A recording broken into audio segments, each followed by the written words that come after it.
Comments మీద ఎలాంటి reactions వస్తాయో. మరి సందర్భంగా నేను చెప్పదలుచుకున్నది ఒకటే, 2 వారాల క్రితం నేను గౌరవనీయులు పెద్దలు కేసీఆర్ గారికి ఒక లేఖ రాయడం జరిగింది.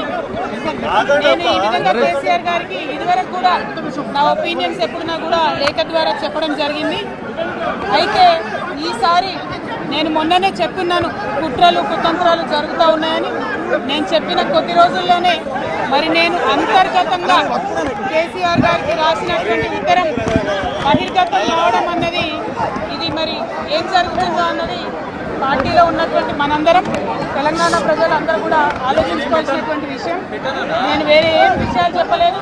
నేను కేవలం పార్టీలో ఉండేటటువంటి అన్ని స్థాయిలో ఉన్నటువంటి నాయకులందరూ అనుకుంటున్నటువంటి విషయాలు. దాదాపు సగం తెలంగాణ నేను ఈ సందర్భంగా ఈ మధ్యలో టూర్ చేసినటువంటి సందర్భంలో తెలంగాణ ప్రజలు అనుకుంటున్నటువంటి విషయాలను మాత్రమే నేను పెద్ద ఎత్తున చెప్పడం జరిగింది తప్పితే నా పర్సనల్ ఎజెండా ఏమీ లేదు. నాకు వ్యక్తిగతంగా ఎవరి మీద ద్వేషం లేదు, ఎవరి మీద ప్రేమ లేదు. కానీ నేను రాసినటువంటి లేఖ చాలా అంతర్గతంగా పార్టీలో మా నాయకుడికి రాసినటువంటి అటువంటిది బహిర్గతమైందంటే మరి దాని వెనుక ఉన్నది ఎవరనేటువంటిది ఆలోచించుకోవాల్సినటువంటి సందర్భం. కేసీఆర్ గారు దేవుడు, కానీ కేసీఆర్ గారి చుట్టూ కొన్ని దయ్యాలు ఉన్నాయి. వాళ్ళ వల్ల చాలా నష్టం జరుగుతున్నది. పార్టీలో ఉండేటటువంటి నాకు, నేను కేసీఆర్ గారి కూతుర్ని, అంతరంగికంగా నేను రాసినటువంటి లేఖనే బయటికి వచ్చిందంటే మరి ఇతర సామాన్యుల సంగతి, ఇతరుల పరిస్థితి ఏంటి పార్టీలో అన్నది ఇవాళ చర్చ జరగాల్సినటువంటి అవసరం ఉన్నది.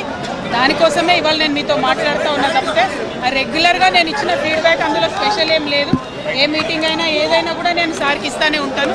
కానీ ఈసారి ప్రత్యేకించి బయటికి రావడం అన్నది నేను బాధాకరంగానే ఉన్నది.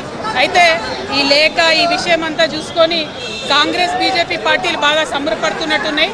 కోతి కొబ్బరికాయ దొరికినట్టుగా ఏదో బీఆర్ఎస్ పార్టీ ఆగమైంది, కేసీఆర్ గారికి ఏమైంది, అంత సీన్ లేదు. మా నాయకుడు కేసీఆర్ గారే.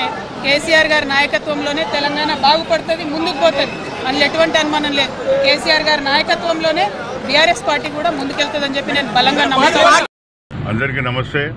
మీ అందరికి తెలుసు కదా, మన కవిత గారు ఓ లెటర్ రాసి నాన్నకు 6 పేజీలు 7 పేజీలు లెటర్ రాసి అవసరం లేదు, నాన్నతో పోవాలా, డైరెక్ట్ మాట్లాడాలా, ఏమన్నా పార్టీ విషయాలు కానీ ఏ విషయాలు.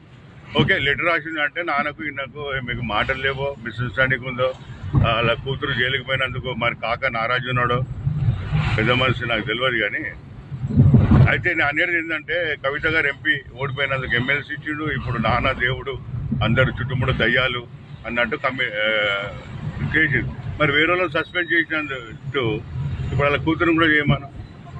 ఇక నేను అనేది ఏంటంటే, కేసీఆర్, టీఆర్ఎస్, బీఆర్ఎస్ అప్పులపాలు చేసిండ్రు తెలంగాణ.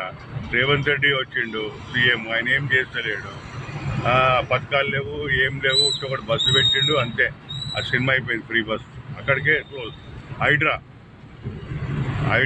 చూడండి, ఆయననే హైడ్రా గురించి మాట్లాడి ఆయననే మళ్ళీ గూలగొట్టిండు. ఇవన్నీ వేసి మీరు గమనించండి. ప్రతి ఒక్కరు వచ్చే రోజులలో బీజేపీకి సపోర్ట్ చేయండి. ప్రతి ఒక్క తెలంగాణ అక్కలు కానీ, అన్నలు కానీ, తమ్ముళ్ళు కానీ, చెల్లెలు కానీ, అమ్మలారా, అక్కలారా, ప్రతి ఒక్కరు బీజేపీకి సపోర్ట్ చేయండి. వచ్చే రోజులలో తెలంగాణలో బీజేపీ పార్టీకి తీసుకురని నేను మీ విఆర్ విజయరామారాజు, కంటోన్మెంట్ కాన్స్టిట్యున్సీ. భారత్ మాతాకి జై. జై శ్రీరామ్, జై హింద్. ఈ వీడియో మ్యాక్సిమం షేర్ చేయండి ప్లీజ్.